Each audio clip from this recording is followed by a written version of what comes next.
getting too emotional. That's exactly what they say you ain't supposed to do. Suppress your feelings, never talk about your pain. Can't appreciate the sun without acknowledging it rains, right? That's right. So this a moment of clarity, and make sure you always protect your energy. You stay focused and your life gon' be lit. And you are now rocking with Celeste. Hey. So, hi. Thank you for anybody that's watching me on the replay. My name is Celeste. I'm a therapist from Boston. And I come on this podcast to talk to people who empower other people by sharing their story.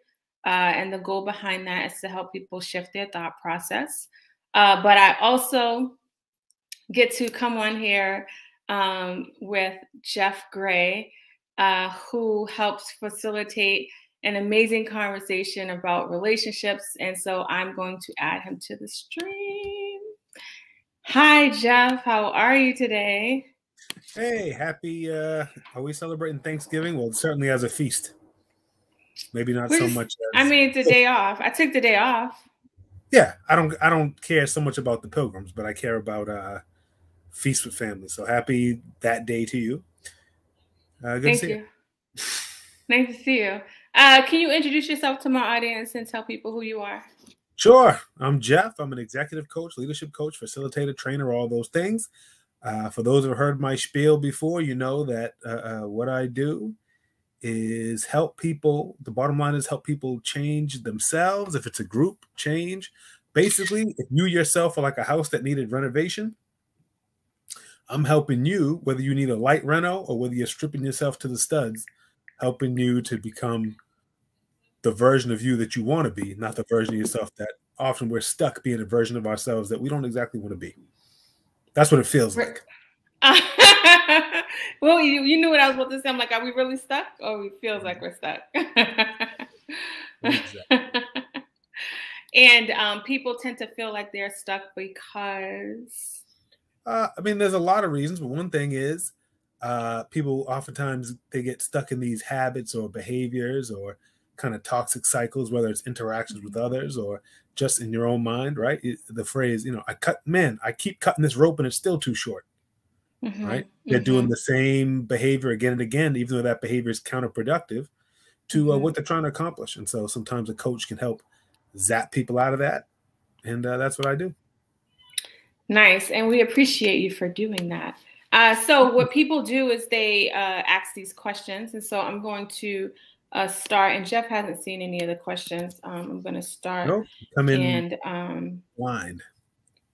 Put one on the screen right now. So I'm going to read it for the audio listeners, and then I'm going to have you answer it. So it says, good morning. Any suggestions about realizing that you have no mentally healthy people around you? This is even after doing a complete transition over years. Is this a sign that I have a lot of more work to do? That's pretty interesting. I like their use of multiple exclamation points. Well, there's a few things. Let's take a very benign interpretation first, Celeste. You ever heard of, what do they call it? First year nurse's disease or first year medical school disease? You would have went through a version of this. So here's what happens. You're taking Psych 101, right? You go to college, taking Psych 101, and then suddenly every single thing you hear about, it seems like everyone you know has it. Like, oh my God, this person, they look at the way they arrange their food. Do they have obsessive compulsive disorder? Right? Yeah. So in other words, you become a little more aware, and then you start seeing problems everywhere. So first year nurses or med students, every time someone says, my stomach aches, they go, oh my God, they have gastrointestinal cancer. And it takes a little while before you realize, like, nah, it's most likely indigestion. Right? Yeah, exactly. Most likely. And it could be something else. And so that's one thing. So on one hand, writer, you could have done so much work that you're noticing that everyone has something they could and should be working on, right? So if the benchmark for healthy is perfect, well, then guess what? Nobody is that, right? For example, Barack and Michelle argue, right? They certainly do. Or 5 years ago, I would have picked, Will and Jada have problems. But now, of course, we know, well, guess what? Right? That's because no one's actually perfect. I picked Barack and Michelle. In the Black community, we imagine them as like royalty who everything they do is good and right. But if we would ask Sasha and Malia, you know what they would say? You got no idea, these people, the annoying things they do, so forth, so on. At the same time, it could also be some people oftentimes find their level, meaning that, the phrase a little reductive, but birds of a feather flock together, right? So people find their level, and it is possible that because you, letter writer, had some toxic cycles, you found the other half of those, like you fit together like a puzzle piece, right? So for example, addicts and enablers fit together very well, right? Or narcissists and people with anxiety, insecurity, low self-esteem fit together very well, because each of their problem kind of hooks into the other person's problem. And so it could be a symptom of that too. So we'd have to know a little bit more. When you say no mentally healthy people, we'd have to know. But one way that I might look at it as a basic way, Celeste, have you ever heard people debate whether, let's say, sex addiction is real or internet addiction, video game addiction is real? And these things are kind of hard, but a basic way to know is the behavior harming people and they want it to stop and they can't? That would be like a loose definition of addiction. You want to stop, you can't, and it's harming you. If all those things are true, then it's addiction, even if you were somehow addicted to making balloon animals. Well, if you want to stop and you can't and it's harming you, then I guess you are addicted. So if these people's mental health status or the way that they roll, the way they interact, if they would stop if they could and it's hurting them, then that's like a good indicator. Like, yeah, that's bad. Versus like nobody's perfect. You know what I mean? And so if you're surrounded by a bunch of people that are like that, where they have these problems, they can't stop, deep down, they would stop if they could, but instead they're trapped in these cycles and everyone is like that, then it's true that it's going to be hard to be your best self when you're surrounded by that. What do you think? When you see doing a complete transition over the years, I'm not sure if that's, I know we're trying to interpret it, but if that's like transition in regards to like getting new friendships or just transition in regards to the person transitioning in the way that they are. I don't know. But go ahead. I'm going to say that's what I took it as, because the next sentence is this a sign that I have more work to do? So they're saying, I renovated my whole self. And then I noticed everyone around me is very mentally unhealthy. So is that a sign that I'm not as renovated as I thought? That's how I took the question. That's the way I took it too. I took it that way. And so if we stick with that, and I think this is a common thing that people see. I've never heard no one say, does that mean I have a lot more work to do?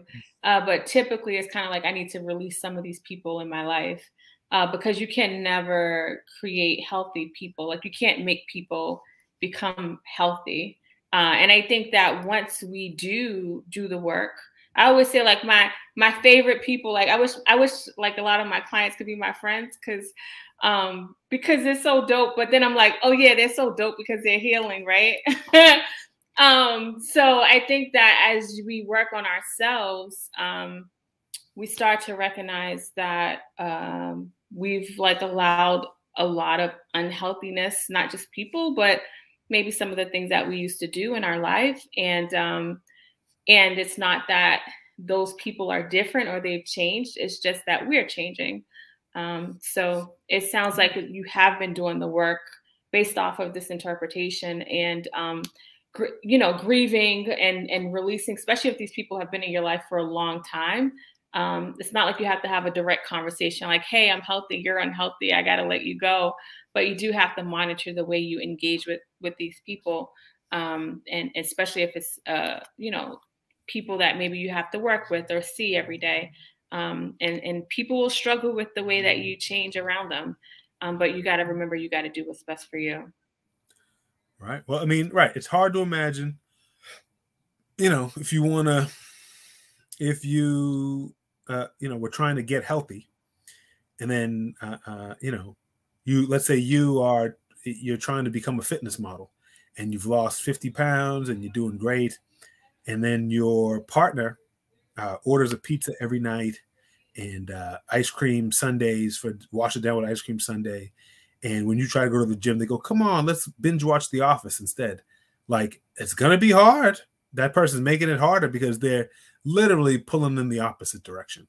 And maybe it might not be that they change. Maybe you're getting in shape. Maybe you had 50 pounds to lose because you used to both eat pizza every day and both ice cream sundae every day. And you're the one that changed. But that being said, you want to change back? If you don't, then you might have to alter the nature of the relationships around you. And as a matter of fact, so let's just as a little fun little stat, in relationships where one partner loses a lot of weight and the other one doesn't, they have a high breakup rate for this exact reason. Yeah, I believe that. I've seen it happen. Yeah. And it's so interesting as we're talking about this change and stuff, just so my audience is clear. I think Jeff and I kind of say it matter-of-factly and just kind of, just do this because it's what we do. We talk to people about change all the time, but also know that we understand like it can be challenging, right? It can feel harder than the actual thing you need to do is because it's been so ingrained and embedded in you. So don't feel as if because it feels hard that you have to stop or it's too like, what's wrong with me? Why can't I just do it? It's hard to make these changes in your life when you've been doing it a certain way for so long. Right. The truth is it's not easy. It's simple. Right. So it doesn't have a lot of steps. It's not complicated. It's not rocket science. It's very challenging to do. So that's a lot of things are like that, where what people are really, when they ask for advice, what they're really looking for, is there some other option that's easy? And I say, no, only simple. If a bunch of people are trying to make you backslide, you got to do what's simple but hard, which is separate yourself from people that are pulling you in the wrong direction of your goals. Yeah, that's good. Okay, good. I like that. All right, let's check out the next question. It says, "Hey there, listening to your podcast," and the guy mentions not being able to feel and then being able to do so. I can relate in such a way. My experience is being able to feel brings a lot of discomfort. Sometimes I wish I can go back to the numb thoughts. You want to go first or me? Sure, I can go first. So this is talking about the episode I did with somebody on PTSD who talked about like living very numb through life. And I talk to people a lot about this and how feeling is actually really hard, especially when you grow up in a system where you are taught to survive and pretend like everything's fine. So you do that and it allows you to survive. But as you become older, it's harder. And the numbness, you don't feel like you're in control. And I think that it's easy to want to go back to what is familiar, even if it was uncomfortable and even if it wasn't working. So I can understand the thoughts of wanting to do that. But I would just challenge this person and anybody else who may have the same experience to remind yourself of your goal and what you want to accomplish in life. Like, do you want to live through life or just survive through life? If you want to survive through life, then go back to being numb, right? But if you really want to live life and feel like you're in control and not allow outside factors to control your narrative, then you got to feel. And that's the hard part of life. But we are human, so we're going to have these emotions. They're going to be there. It's what we choose to do with them. That's where the issue comes into play. Very good. Well, let me take it the way that I look at it. So let's imagine that your sense of well-being is like a car. Okay. And so then you have a car alarm on it. PTSD is when something bad, there's a break-in on the car, let's say. So then after that, the car alarm setting is set that if anyone even blows on it, the alarm goes off. The alarm's going off all the time. And that's one coping mechanism. So we oftentimes, it's not just from war, but an easy example is people go to war, they feel under threat for a long time, months or years. When they come back, someone moves behind them, they freak out. They hear fireworks, suddenly they're back in Afghanistan or Vietnam or whatever. So that's one way that it can go. Another way that can happen is people are in a constant state of hypervigilance, which is what that's called, and they can't take it. You can't live like that. And so a different coping mechanism is they cut the wires to the car alarm. Now they're never alarmed, right? They don't feel anything. Those wires, they do more than just make you feel alarmed. They make you feel it all. But that's what people do because they can't bear to constantly be alarmed anymore. Maybe you were raised in a very uncertain environment, right? Maybe you had let's just imagine if you had a parent that had untreated bipolar. And so sometimes they're screaming about nothing. Sometimes they're waking you up in the middle of the night telling you how much they love you. Let's go watch a movie. And after a while, you just cut it and go, I don't want to be on this roller coaster anymore. So I cut it. And the good thing is now people can't set your alarm off. But the bad thing is neither can you. You can't even feel any strong way about anything. And so kind of as Celeste says, well, the truth of the matter is you can live a whole life that way, like in terms of survive. It worked. But now you're an adult. You don't live with that parent. Now you're not in Afghanistan. You're not under constant threat. So what are you going to do? Well, the goal is to get it so that the alarm does what it's supposed to do. You become alert when it's time to be alert, but not when it's not. You can enjoy fireworks. Let's imagine in an ideal situation. You can enjoy fireworks and not freak out, but could snap into action if a gunman came, right? Or conversely, you don't live with that unbalanced parent anymore, but you can still feel joy, feel sorrow, because no one's in control of you like they were when you were 9. And so the goal is to set it up like that. And so I would say, I would be stunned if this letter writer said, I prefer numbness. I think you have to accept, though, the default setting of people is not happy. Meaning, if you have feelings, some of those feelings are going to be sad. If you fall in love, we just talked about this at the live show, Celeste. If you fall in love, frustration and sorrow and heartbreak are like part of the deal, right? Part of buying a puppy is it goes from a sweet little puppy to a loyal dog to an old dog to being put to sleep. That's part of it. That's actually part of it. So when you're hugging the puppy, flash forward 12 years, you're putting old Bessie to sleep. And so the question is it worth it? Is 12 years of love worth it to sometimes have that pain at the end?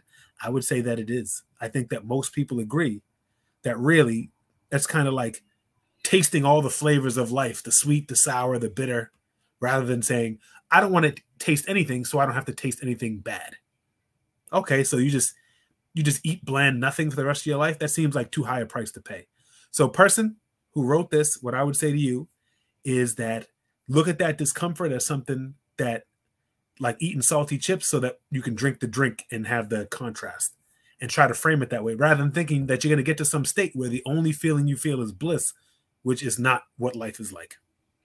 No, it's not. And I think, you said something like that really stood out for me around the fact that we're going to experience different emotions in life.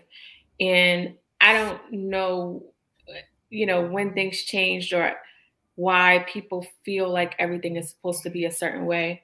I think expectations keep people stuck, and also not acknowledging that we are humans and we're going to experience a range of emotions. And so if we can actually like remind ourselves of this and that the feeling that you feel is a moment and it's not like who you are. Like I am not sad, I feel sad, right? Somebody on this podcast once said that the English language is the only language they're really smart. She studied a lot of different languages, right? Like, it's like, how did she know this? Where we say, I am sad, I am anxious, I am, right? So we end up owning that emotion instead of saying, I feel sad. So then I can, right. I can in like, Spanish, no, you say tango. I have sad or I have sadness. sadness, right? Okay. Whatever. Tango dolor. I don't speak that much Spanish, but it's like tango. All right, dolor. we got another smart one on the podcast. Jeff wants to sow his word, old Sonny. Right. No, but what you're saying is very valid, right? The idea that these are things to experience. It's like if you said, I only want to see my favorite color. I want the whole world to be my favorite color. Everything should be blue at all times. But like, nah, part of what looks good is the contrast and knowing You know, so there's so many songs about that, whatever, you know, joy and pain, like sunshine, rain. Yes.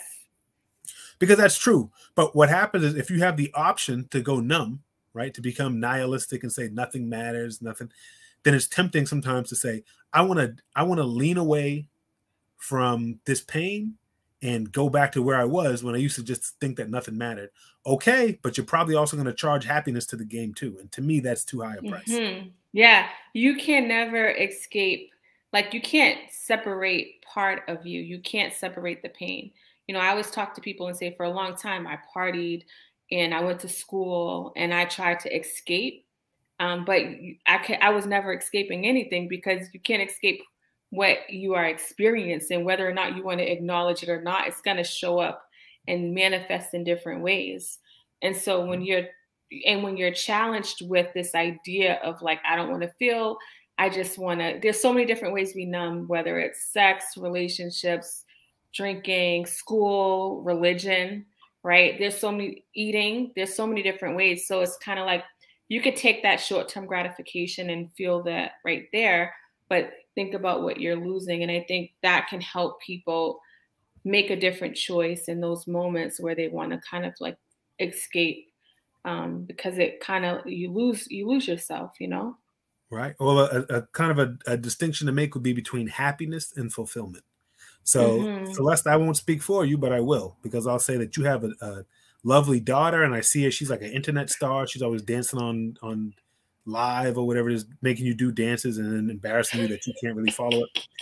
But she doesn't. Wait, you mean I can't really follow it? I be trying. You're trying. That's right. You're trying. That's not working. But so you're following her dances, whatever. And I know, because I'm a parent too, she doesn't make you happy every second. When you have to drive her through heavy traffic to soccer practice, or when she spills something, or you got something big to do, and then she calls in, she says she can't go to school because she's sick, but she put the thermometer on the light bulb. Whatever it is, you're like, yo, you're not making me happy this second. But it's fulfilling to be her parent. Yeah. At all times, you go, okay, then would you trade her in? Oh, no. Do you would you rather not take her to soccer practice? I mean, yes, but no. I want her to go to soccer. It's fulfilling that I know my daughter's having a rich life. But do I want to drive to soccer practice? No, I want to watch Netflix and do my nails. It doesn't make me happy to drive, but it fulfills me to take care of my daughter. Yeah. Right. And so you can't, if you really cut off your emotions, you won't be able to even feel fulfillment. And as far as I can tell, that's like, to me, the purpose of life, to build and cobble together a life that offers some level of fulfillment. And so you're saying, if you say pain hurts, is it better just to have no point to live?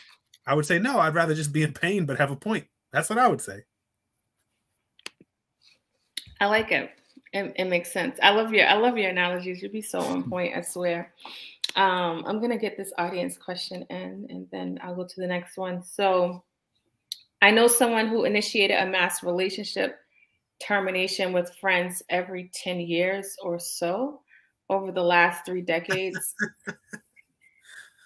Any Jesus thoughts Christ. on what's going on there and why a few people have consistently survived the purges? The purges. Wow. The drama with the question. So we're going to try to define this. So every 10 years, they do a mass relationship termination, like as if they're cleaning out their closet of relationships, right? That's the idea. And any thoughts on what's going on here? Why so few people have consistently survived the purges? Well, Celeste, can you think of any good reason to do this? Like a good, healthy, I'm a well-adjusted person, but every 10 years I cut off almost everybody that I know and start over. Is there a good reason to do that? When you say a good reason, I mean, is that relative, subjective? Like to say a good reason? This isn't, I would love to, because we're talking about a third, this letter writer, we're hearing them, but they're talking about a fourth person who we don't know. And maybe they have a point. Usually I can guess what a good reason to do this might be. I can't think of any good reason. I can only think of toxic reasons. Can you think of any good reason? Oh, a relationship, maybe? Being in a relationship, or I don't know. That's a good reason to cut off all your friends? No, I mean like a reason. That is a reason. but I consider that an ugly. I don't know if every 10 years is a little bit extending it. I don't know if you're still. I don't know if they're like being dramatic with the every 10 years. This feels like pretty extreme. Let's take right. If we take the letter writer for at his word, that's 3 times they threw almost everyone they knew in the garbage. Is there any reason that you think, no, that's a good reason to do that? Because they're growing and they're learning that the people, kind of like the first writer, maybe they realize like they're not working for them. I guess, but here's what I hear right away when I hear this. If you meet an asshole in the morning, you met an asshole. If you keep meeting assholes all day, you're an asshole, right? It's impossible for me to imagine that you accumulated all these long-term friends, but they always got to go because they're holding you back. Could it be that, in fact, this person, this pattern is kind of an ugly one? Let me offer one thing that comes to my mind when I hear this. So, no, I believe you. I believe you, Shep Thorne. So let's imagine this, right? So if you're the type of person who's high in narcissism, right? And so this is a grandiose sense of self. I'm good. I'm special. And you tend to believe that you're right and other people are wrong in your interactions. If there's a problem, then they're wrong. Then what happens is relationships tend to go bad for those people because eventually there's a conflict. And since a narcissist cannot take accountability, the other person must be purged. Do you get what I mean? So if you're somebody who, if you're like many people, you know what, man, I look back on it and I realize I shouldn't have said that. You get a little perspective. You're not mad anymore. They said they don't like Tom Brady and I went nuts on them and told them they were stupid. But now I realize, you know what? You don't have to like Tom Brady. And they kind of take it on the chin a little bit. And then you just go back. And so the relationship has a natural healing mechanism, which is both people say, yo, my fault. But if instead, with a narcissist, since they go, are you ready to apologize? Oh, well, sometimes people just aren't ready for my energy and whatever excuses that they make. So slowly but surely, the relationship, it has no immune system. It can never heal. Any cut just gets infected because people don't want to be the friend of somebody who's always right. And they always think about themselves only. And so these people end up shedding people. And then they say stuff like, you know, I realize there's a lot of snakes around me or whatever, these constant posts you see on social media. That's what I hear. Because really, a well-maintained relationship is kind of like, you know, like a leather jacket ages better. So it looks better in a year than it looks when you first bought it. A lot of relationships are like that. If you have a close friend who you've known for a while, that's very hard to replace. So the idea that you're constantly throwing that away, that's like telling me you throw away your car instead of getting an oil change. Car still ages, but I keep trying to think of something that literally gets better. You know what I mean? Like something that appreciates. It's not how it is. Okay, yeah. You know what I mean? So I'm gonna just throw away Celeste. Somebody who, you know, every interaction we have is positive. I get to know her a little bit better. We help each other a little more. We just had a very successful live show. People liked it. I enjoyed being on stage with her. She enjoyed being on stage with me. I'm gonna throw her away and start over with somebody new. No, she provides a lot of value in my life. So when I hear that, I'm thinking that this person, their narcissism is such, or the way that, let's not quite diagnose them as a narcissist, but the way they approach a relationship is such where instead of the relationship self-healing, it always ends up mangled and has to be thrown in the garbage. That makes so much sense, man. Yo, Jeff, that's actually true. And when I deal with people and they're constantly, everything is everyone else. And this is exactly what's going to happen. If they choose not to take accountability, then like the person's going to have to feel like they need to release them. So the scenario actually makes sense for that. That's what I mean. I would have to talk to the person and how I wouldn't say, so are you a narcissist? Because that right. Yeah. Instead, I would say, why did you cut off X person? Why did you cut off Y person?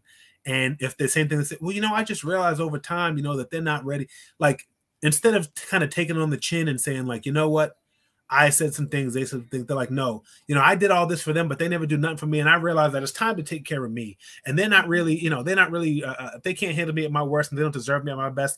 And all these things that are like these internet memes, but really they're these narcissistic, toxic ways of looking at relationships where all you are supposed to do is receive.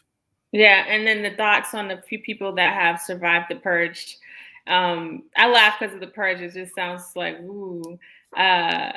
But those people that survive probably aren't really holding them accountable. They're probably like pretty passive and just kind of, because there's sometimes I personally can't be in a relationship with somebody that I'm struggling with some of their ways, not in a judgmental way, but if it's harming other people or, you know, something extremely extra. I personally don't know how to be in that type of dynamic, but there are some people that can do that and will just be like, it's whatever. We still have fun drinking or whatever it is. Right. Maybe the relationship's really not deep, but if it's over 10 years, what it's probably closer to is people that enable that kind of behavior. So me and Celeste. So you're one of the survivors. So I'll disclose that this helps me because I actually know Shep. Now, not so well, but I know him. And so what I know is he has pretty good boundaries and he minds his business. So in other words, he can have a conditional relationship with somebody. And this is what I mean. Right, he can say like, me and that person, we're in a travel group together and we travel. And I mean, I'm not going to room with them, but they're cool. You know, I know that we can drink and have a laugh or whatever it is. But am I going to loan them $1,000? No. So he's immune to getting used in that way. You know what I mean? Or relative, no one's fully immune. He's relatively immune. So he can stay in a constant orbit around a relationship in the way that some people, the gravity will draw them in, and then bow, there's a collision. Yeah. So that helps me and makes me think even more so, Shep, that the reason why you're able to maintain with this person over this time is that you have a way of interacting with people but keeping your distance. They're not going to end up living with you or something like that. Right. You know your boundaries with this person. Right. Yeah, that's what I would say. Hey, Margaret. All right, so let's get to the next question. Shout out to Margaret Lanternman. One of my favorites Crystal, too. Yay. Who's in Florida, who would have loved to be at the show but couldn't be. She made that very clear. Whoa. Good point. Okay. So how can I help my friend see how being around her family hinders her? She is so stuck on doing everything for them, but she is not doing anything for herself. Jeff, you can take this. We just talked about, so this is what we're just saying. So this is the kind of person, this is one type of person that could be friends with that taker from the last question, right? Somebody who, the taker and the martyr, right? So a martyr, just to define the term, martyr, M-A-R-T-Y-R, that's somebody who sacrifices themselves for a cause. And so a martyr in relationships is somebody that they go, no one will take care of this person, or no one will do this thing, so I'll do it. I'll give my whole, but it gives their life meaning. So let's say, here's something I've seen before. There's a toxic parent. And when they have 3 kids, when the kids grow up, they all move away. And they say, I don't talk to my mother anymore. I don't keep in contact with her because she's so negative and she does this and that. But then one of the kids stays and they go, oh, well, no one will take care of my mother, so I will. And they take care of the mother and they cater to the mother. And the mother does abuse them, which the other kids are avoiding. The mother does it. And when I say abuse, I mean yells at them. You're not good enough. Why couldn't you? You were supposed to be a doctor. Why aren't you a doctor? Because I'm here taking care of you, Mom. Whatever. You could have, if you were a doctor, you could take care of me better. Right? But in their heart, they feel like, oh, well, this is up to me to sacrifice myself on the cross. And I'm up on the cross, and that's what makes me a good person. And so what you'll find is family systems in particular, and Celeste, you back me up on this if you agree, you think it's one person, but the whole system fits together like a puzzle. Oh, right? yeah. It's not at all like, well, see, this person's bad and everyone else is like in their trap. It's kind of like they fit together the way that the ocean eats away at like the cliff, like they fit each other perfectly. Or the way like your favorite shoes, like almost like they have the shape of your foot, like it molds each other. And so what ends up happening is, a parent raises a kid, and a parent is toxic and tough, and nobody will hold them accountable, and they end up, I'm all alone. Why won't anyone take care of me? And then someone sacrifices themselves because the only way to have a relationship with that parent is to deal with them in that dynamic. So someone becomes the taker, somebody becomes the giver, somebody becomes the toxic person, somebody becomes the enabler. Sometimes in the family, the patterns pass down. So maybe one of the kids acts just like the mother, and then one of the siblings won't deal with them because they say, I'm not dealing with another mom. And then that other enabling sibling is the only one that can talk to them. So now they enable the mother and baby mother. You see this like a lot of times. So the whole question is, how can I tell them? Well, what do you think's gonna happen when you tell them that? You think they're gonna say, I never thought of that. Good talk. And they stay away from their parents? It's not a one-time sit down, talk about it type deal when you're dealing with a whole system. Right. If you want to talk solution focus, which is the core of my practice, if you want to talk solution focus, you would say, what is your goal? If they say my number one goal is to make sure that my mom is always taken care of, then actually nothing needs to change.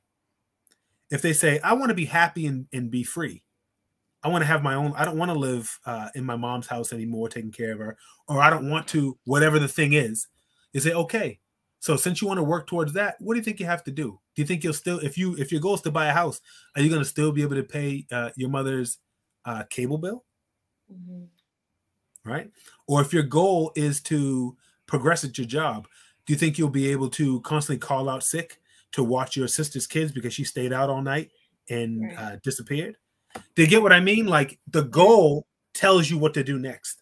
So I would ask what the person's goal is, and then you could say, well, because when you say hinders from what? If my number one goal is that my mother always is comfortable, then she's not hindered at all. That's a judgment you're putting on it. But if the number one goal is I want to be an astronaut, then you get to say, well, are you going to be able to do X, Y, and Z with your family and still be an astronaut? If the answer is no, then that's your doorway to say, have you considered maybe doing something else? Yeah, I like that. I just want to point out two things that Jeff said about how with family dynamics, because this is like a really common theme.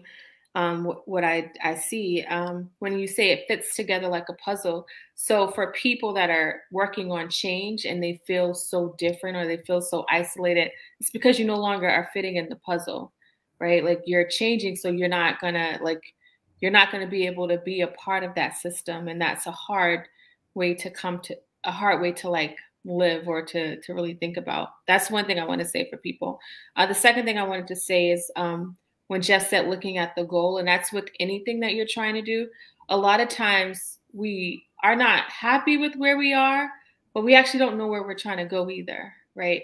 And I know this is in context to the person talking to their friend, but in general, when you're not happy where you are, a lot, and I'll have these scenarios and people will talk about these things, and I say, well, what are you trying to do? Like, because I'm very solution oriented. And when they say it out loud, it becomes more real, right? It's not that you don't have the intellect ability to think about what you want, but a lot of times we're really not writing it down. We're really not thinking about it. We're really not creating a plan. And sometimes where you're trying to go may take time. It's not like it's going to change tomorrow, but if you don't even like name it or create a plan for it, you're always going to feel hopeless and helpless in the way that you're living life. Does that sound accurate? That you're just describing solution focus, right? If I say, well, what do you want? And they say, I know I don't want to be cold anymore. I'll throw some gasoline on you and light a match. You'll be warm the rest of your life. But that's not what people mean. There's a million wrong directions, right? If I said I'm going to go to Celeste's house right now, Boston has 700,000 wrong houses and one right house. So we actually have to identify, I want to go to Celeste's house. Right. Not I don't want to be in this house anymore. There's all the other houses are other houses than this, but they're mostly wrong. So you identify where you want to be, and then you base your plan based on that. Celeste, you're exactly right when you talk about making people say it out loud makes it more real. I go one step further in my practice, and I make people write it down. We do a brainstorm, and they write it down. And I make it like it's a light exercise a little bit. And then I go, okay, we can add to this list. But when I asked you, this is what you're trying to do. So sometimes if they're doing something, I'll say, I can open up that list and say, based on this that you said you wanted, I'm just going to put it to weight, just because that's easy and numerical. Yeah. You know, based on, so you told me that you wanted to lose 20 pounds. So how does going to the bakery every day this week, how does that help? It doesn't? Oh, okay. So what could you do tomorrow? Go to the gym instead of the bakery. Do you see what I'm saying? But it's not me, because I'm not in charge of where you're going in life. You said you wanted to lose weight. In this case, this friend is making a decision that the family hinders her. I bet you the friend has a lot of merit. I bet you that's a good read and a good observation. But first, you got to know where the friend is trying to get to before you can say whether this plan is getting them there or not. I agree.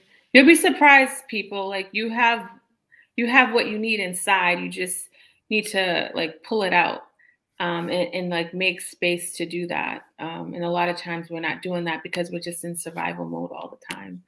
Exactly. Which and we prevents think we us from can living. change.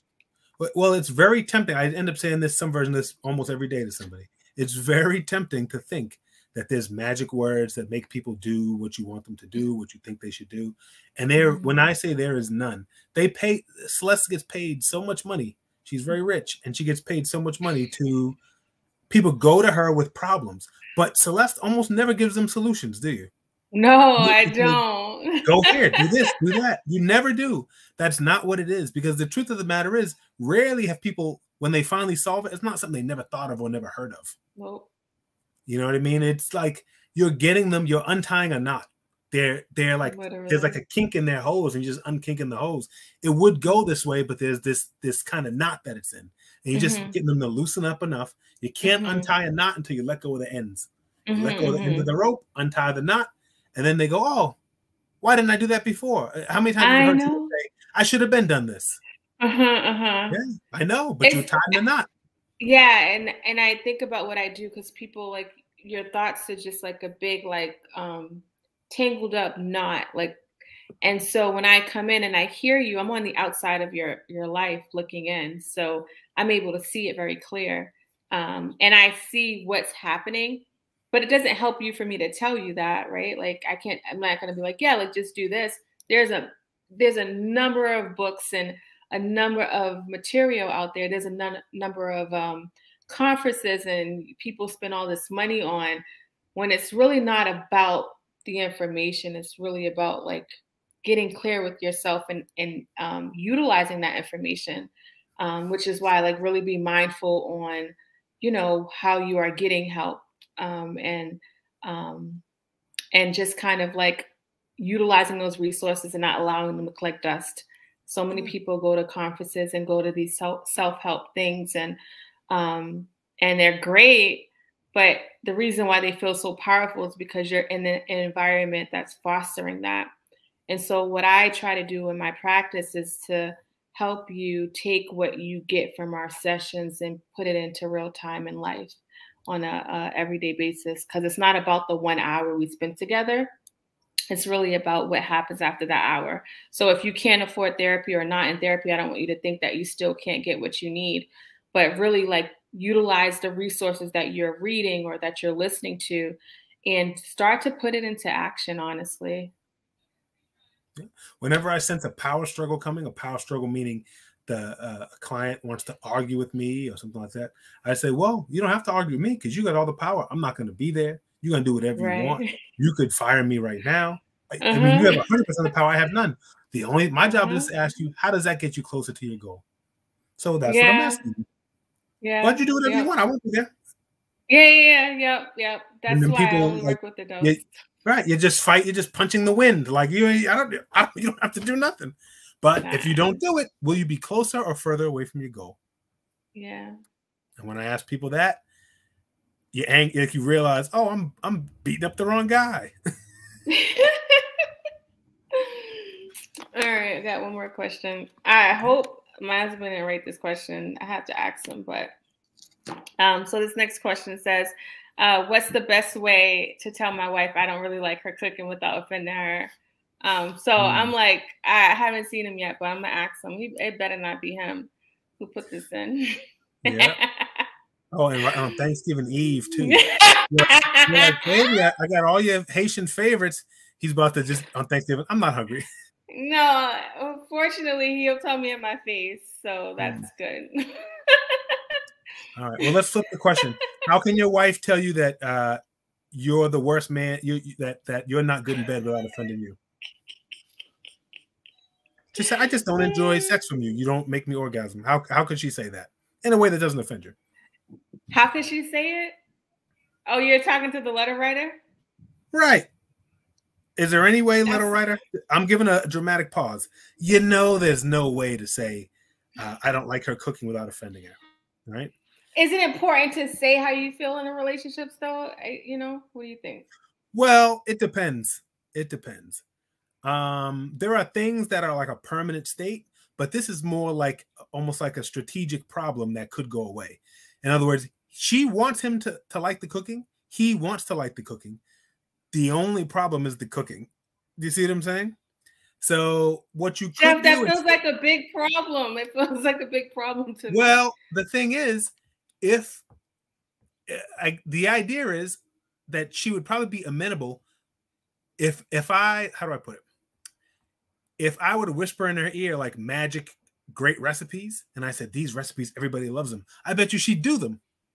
Do you know what I mean? Because she wants to be a good, if you cook, you want people to say, oh my God, this is bomb. Think of the feeling of people loving your mac and cheese, and think of the feeling of mac and cheese, someone took one bite of it and it's just left, right? People want to, they want to make a hit. So in this case, it's not the same as saying like, I don't like your face or something like that. That's permanent. So what I might do, right, is say what you could do on individual meals or whatever it is. First of all, is there any meal, this is solution focused, is there any meal she makes that you do love? That'll be one thing. So let's say if you hate every single thing, that's bad. But if there's maybe one meal she makes that you do love, then you say, baby, could you make such things so good. We'll just say chicken Alfredo. Oh my God, you make some great chicken Alfredo, and watch her beam. Right? So now we've established you like something that she does.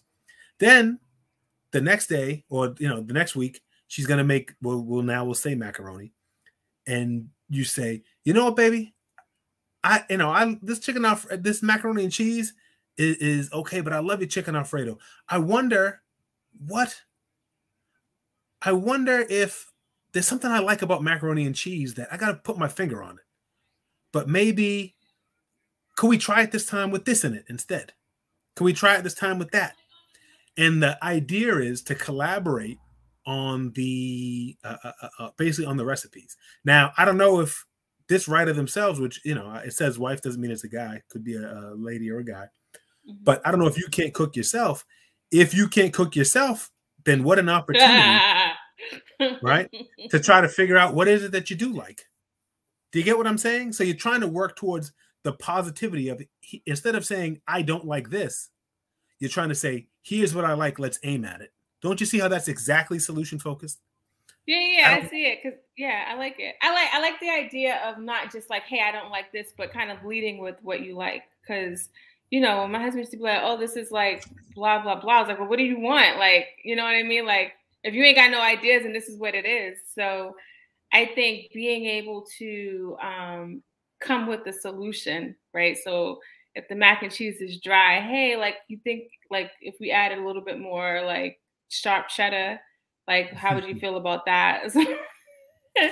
You're trying to establish, the goal is to try to establish, if at all possible, here are the things that I think are successes about your cooking. Yeah. I want to feel every meal. I want to feel about every meal you make the way I feel about this. Can we try this? Can we try that? But it's a lot uglier if it's coming from someone who won't lift a finger in the kitchen. Right? So it's a lot to figure out in the kitchen, you said? No, it's a lot uglier coming from someone who won't lift a finger in the kitchen. Absolutely. So if you can't cook and you're putting yourself in the position of critic and judge, I don't know. That's tough because that's the extra thing of what? And why don't you make it? Right? But if you can cook the macaroni and cheese, then it's kind of easier in a sense to go, you know what, baby? I realized that I like macaroni and cheese best when it's made this way. Right? So you tell me what you think, and you make the macaroni and cheese. Say that's good. You like that's like our family recipe. Okay, so let me show you how I do it. See, the trick is I boil the noodles. I don't just put in unboiled noodles. That's the trick. Please don't do that. Right, and then, but instead you're collaborating on best practices for the kitchen. Yeah. It's unlikely that she wants you to hate the meal, so you actually have a lot of agreement. Sometimes that's not true, sometimes, let's say, for example, if a couple is misaligned sexually, one person wants to have sex once a day and one person wants to have sex once a month. Either compromise is a sacrifice, because okay, then we'll have sex every other day. Okay, then that's like, then I'm still getting not what I want and you're still doing what you don't want to do. This is not like that. You almost certainly agree. We all want every meal to be a masterpiece. The only thing we have to do is figure out how to do that. So if you can't cook, you figure out how to make it, and then say, not you just ask your mother what her recipe is. You literally make it. And then you say, is this good? All right, here's how we do this. We add the cheese, we do this, we make a roux, we add 2 eggs, not 1, whatever it is. If you can't make it, you solve it. And if you can make it, you got one less step. You just make it and say, did you like this? Was this good? Hey, let me show you. Because I think this is our family recipe, and try to like do it that way. But try to start with the strengths, because someone's doing something for you, and there's a little bit of a beggars can't be choosers to it. But the one thing I don't recommend, you say, listen, I got to tell you something. I don't like you cooking. No, don't do that. Please don't do that. You're not bringing nothing to the table. There's nowhere to go with that. Yeah. This letter writer specifically talked about food, but in general, I think, and with intimate relationships where there's this partnership, I just would love to hear your response. But if somebody is struggling with something about their partner that they don't like, what would be like your general rule of thumb? Because I don't feel like people should, I don't want to say suffer, but I don't feel like people should be in a situation where they're not happy. But I also know in America, we're not used to like being as blunt as other countries may be. And so like, I get it. So how can people like work in the middle in their partnership with their partner? It depends on what type of issue it is. So notice the thing about the cooking, like when I was saying this is good, the cooking is it's not a feature of the person. It's just a technique that they do that can change. All of our recipes change. I don't make fried chicken now the way I made it 15 years ago. So it all can change and grow. People are always looking for new recipes. They want to get better at that. If you just say, you know what, Jeff, if I'm with a lady and she just goes, you know, Jeff, I just like tall guys. Like, why can't you be tall? Well, I can't. So that's that. You know what I mean? Like, conversation over. You just told me you're inadequate, and there's nothing to do about it. I'll never be tall. I'll never be 6'3". I can't be. It's over. So I recommend for those things that you decide whether you're going to accept it or not. Okay, and you accept it or you don't. If you just say, my girl, I mean, I guess you could technically change it, but my girl, she's a D cup, but I really like huge big ones, K cup, L cup. So I'm just going to talk to her about how I wish her boobs were bigger. Okay, well, you're going to give her a complex and her boobs can't grow. I guess she could get implants. But do you know what I mean? Like, things are not so changeable. So then you're just torturing people with it. She was who she was when you met her. If you after 5 years of being with me, you realize you like tall guys, leave then, because I was never tall. Well, like, okay, so what if it's like sex or hygiene or the way someone dresses, like those kind of things where you can have a conversation about like how should people approach that? So all those are a little different. So you said sex, hygiene, the way someone dresses, they're all a little different. I'll lay it out as quick as I can. Why? Margaret, thanks for saying you like the way I explained that. Thank you. If it's hygiene, right? Yeah, an L cup. That's what Shep likes. So when it's hygiene, that's really touchy.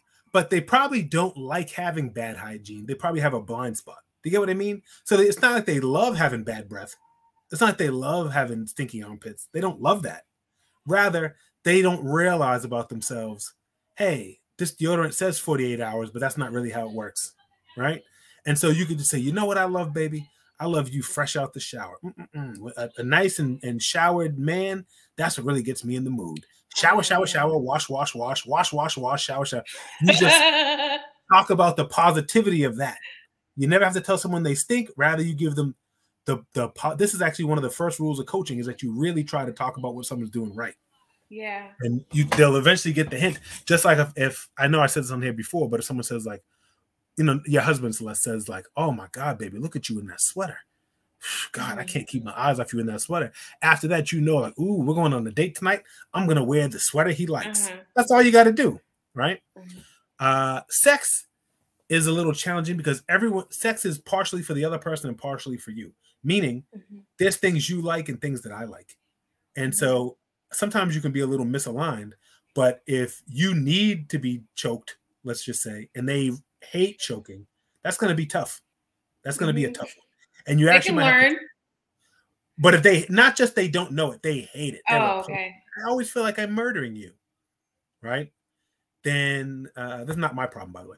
But if that were to be the case, then what you would have to then go to like the straight up communication. Let's see if we can do like literally. Sometimes people go to a one for you, one for me scenario. Tonight we're gonna do it the way you like it. Another day we're gonna do it the way I like it. I knew a couple. You know, I knew a couple who each one could only climax in a certain position. And so it's just understood, like, I don't know why I'm like this. I don't know how to change it, though. I can only orgasm from riding, right? So that's that. So it's like, sometimes it's understood. If you really, you know, we gotta like take care of each other. We got to work it out. Today's a me day. Today we're going to try to do both. But in order for that to happen, you have to talk about it, right? Right. In that case, you can't just drive. It's not so easy to drive them towards just stick with what's working. Because the truth is nothing works for both. There's nothing that works for both of you. That's the difference. Right. And then the way that people dress, that could be any of these. Because they could be like a strong dresser, but it's bad to you. Meaning like they care about their clothes, but you just hate it. Or it could be somebody that doesn't think enough about their clothes. They just wear a ratty old t-shirt and you hate it. And those are, do you see the difference is whether or not they just need to be pushed in the direction of care more about your clothes, or if it's like our taste is misaligned. So you have to say, all right, I know you usually wear a feather boa, man, and you dress like Coco Beware. But today, because we're going to my mother's funeral, do you think today you could just wear the charcoal suit? And then tomorrow you can have a parrot on your shoulder again. You know what I mean? So the difference is whether or not it's that the person isn't aware and has no strong opinions, or whether they're driving in the opposite direction from where you want to be. Good. I like that. I just want people to know, like, there may not be an easy, direct way to communicate, but communication and being mindful and tactful in the way that you do it is important because holiday season is here. And I don't know, I feel like there's like more stress around this time for people, or I think that we allow society to kind of dictate the stress level. I don't think it has to be the way it is. But with the intimate relationships where there's this partnership where you're living together or whatever, where there's this committed situation, the communication is going to be key to success. I definitely think that's true. But I'll give you an example that I think makes sense to people of why every single thing isn't just say what's on your mind. Most women at one point or another have faked an orgasm at one point or another, right? Now, Celeste, I know not you, but most women, but never you. But the question is, why do you think women do that, Celeste? Is it so? One reason is, well, let's take away, like, is there a good reason to do it? Yeah, you don't want to hurt somebody's feelings. Yeah, it's somebody you love. Or you may be tired. You're tired. You know that this is a good person. They care about pleasing me. They care about pleasing me so much that they won't be fulfilled if I don't make it seem like this really happened. If I just make it seem like they're making love to a cadaver, they're going to feel a certain way about it. So I cannot. Some people don't care because some dudes will just lay on top of you and grunt and they'll just be happy with themselves. But if someone really cares about you and wants to make you happy, ironically, you want to give them what they want, but I'm just not in the mood, man. It's like just not being hungry. You know what I mean? So women will sometimes fake an orgasm to say, oh, you're so good, and rub your back, and they say, we both got what we wanted. When the truth is, you just kind of did them a favor, right? A lot of stuff is like that, where like sometimes you do Now, if you've never, I think that's fine occasionally. If you have never been sexually satisfied by this person, then I don't think you should fake an orgasm. I think at that point, it's time to try to work on it. But occasionally, it's like the person has the right recipe, but I'm just not hungry right now. Mm-hmm. So I'm just going to give them a break, do them a favor. I don't think that's toxic. Some people would say, no, if you don't feel like it, you shouldn't do it. If you've ever been in a long-term relationship, then you understand, I'm just trying to like make somebody happy. They want so badly to sweep me off my feet today, but they can't because I can't be swept off my feet today. Right. And so a lot of stuff with the cooking, it's if one bad meal, you fake an orgasm. You just go, this tuna fish and jelly beans is delicious, right? And you just eat it. But if then that makes them make tuna fish and jelly beans 3 nights a week, then you gotta get them away from that. And if they're always making stuff that you can't stomach, then the first thing to try to do is just drive them towards something that's successful while protecting their ego. And then lastly, you finally say, listen, I got to tell you, I want to enjoy every meal. And so I think to do that, we're going to have to, figure out some recipes that we both like a lot. I like that. But that's like a last resort. That's a last resort. Just like telling somebody, you don't satisfy me sexually. So you're going to have to do something. You got the equipment that you have. I know. But at least you could use it better. Like, that's a real last resort. Because people, there's things you can't unsay. No, you can't. And for people on the other side who may be listening to their partner kind of say how they feel, I try to tell, like, when I hear these conversations, I tell people, at least they were able to, like, say what they feel instead of it just staying in their head. It may not be what you want to hear, but, I think it's important for both of us to be in a satisfying relationship. And, we're 2 different people from 2 different backgrounds with 2 different experiences. There's going to be hiccups, right? So trying not to internalize it, because sometimes people don't know. My husband definitely was never the like, hey, blah, blah, blah. It was like, hey, blah, blah, blah. This is what it is. I don't know if it's the Haitian in them, but but I think that I would internalize that and I would be like, oh my gosh, right?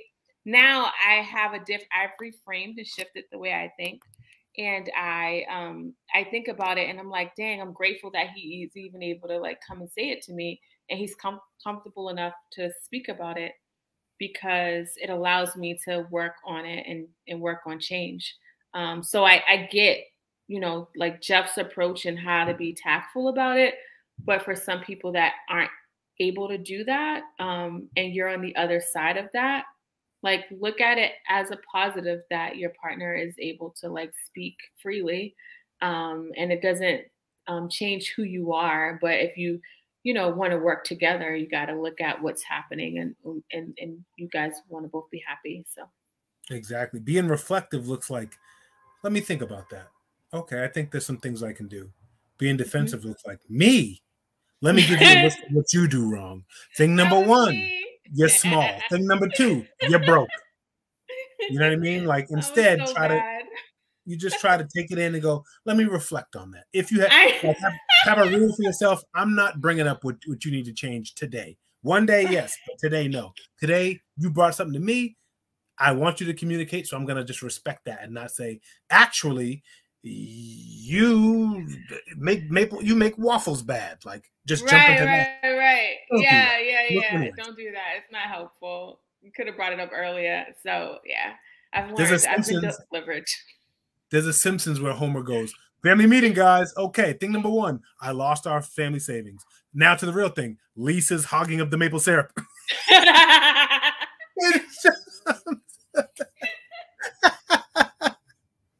Don't be like that. Take it on the chin. You can do it. Get better. Okay. Would you rather be better? Would you rather cook better and be better in bed and dress better and have better hygiene to where your mate is like, man, you're on point? Or would you rather everyone knows, never tell you how to improve because you're going to go nuts on them? So instead, I know that's a bad way to be. Right. Instead, you're just telling everyone's lying to you. That looks great. I'm glad you did your hair like Rick James. That's the best thing to do. I don't want that. And you want your partner to come home and have peace, like, and I think that when in relationships, when the party is not able to express themselves or to even say any little thing about how they feel, they don't enjoy coming home. So, so I think, you know, we only have one life. So just think about these things, something to think about. Even though I'm licensed, you know, this is just, you know, take it from a licensed professional. You know, I got to say stuff so I don't get sued. But this is just my opinion, and I got to figure out the right language to say, but you know what I'm trying to say. Right. You're not anyone's licensed therapist on here. You're speaking, although you are a licensed therapist, you don't have a therapeutic relationship with anyone that's listening, and therefore I gotta say that after each. Everyone must, if you want to make a decision, consult a medical professional before continuing. Yeah. That's the rule of thumb. I got to put that on every episode now. So this was great. I think that people love you and how you deliver information. And I love your analogies. I don't know how you come up with them so quick. Jeff and I, we had a live show that's going to be coming out soon. Jeff, this is the least flattering picture I've ever seen. How did you enjoy the show, Jeff? I felt great. People came out, had great energy. It wasn't, you know, instead of kind of just Celeste and I talking, the whole crowd's involved. We're asking them what they would do in certain situations. People had a lot of good stuff. It's a very insightful crowd. And we oftentimes were able to kind of come to a consensus because people want to be, people want to be good people. They want to be, people want to be good lovers and friends and mates. They want to. People are motivated in that way. They're not neutral on it. They just oftentimes aren't sure how. And I think that I always tell people, like I said, nobody grows up and says, like, I want to be a bad person or I want to be like whatever. I just think life happens. And the more community we are in and the more we realize that, oh, like we're not alone in this, I think that people start to work on change differently than when they think it's just them, right? So I think that's important. I agree. It was great. Thank you. Thank you. Thank you. Thank you. Any last words you want to say to the people? Buy Celeste books and how could people reach you if they want to reach you? Oh, how could you reach me? You could email me at jeff@rogersleads.com. And that's, you know, if you need me for whatever reason, you want me to come and coach. You want me to come and coach you at your bar mitzvah, we can do it. All right. Thank you. Thank you. Thank you, Jeff. I appreciate you. Thank you very much. See y'all later. All right. Bye. All right. Thank you all so much for listening. Don't forget. So if you're new to the podcast, I talk to different people every week, but Jeff and I have a regular segment once a month where we come on and we talk about relationships. When I started this podcast in 2018, and I was talking about different issues, they were great. But then when I talked about the relationship stuff, I recognized like people really gravitated towards that. It's like anytime I talk about relationships, it's my most popular podcast because I think that, you know, not only are we struggling individually, but then when we get into a relationship, whether it's intimate relationship or family dynamic or coworker or whatever, it just feels even more harder than what it is. And I think that's because we ourselves got to like really understand ourselves. And so one of the things that Jeff always talks about is like when you are struggling like with someone or a work or a partner, just remember that you are the common denominator and the only person that can change is you. So just keep that in mind. So thank you all so much for rocking out with me. If you enjoyed the episode, like it, share it with somebody that you love. You can follow me everywhere at Celeste the Therapist. And also you can listen to previous episodes with Jeff and I. If you go to CelesteTheTherapist.com/podcast, there's a link that will send you to all of our episodes together. And then you can check out the other episodes that I have with other people. I will talk to you. 165 days, but I treat every day like it's my last.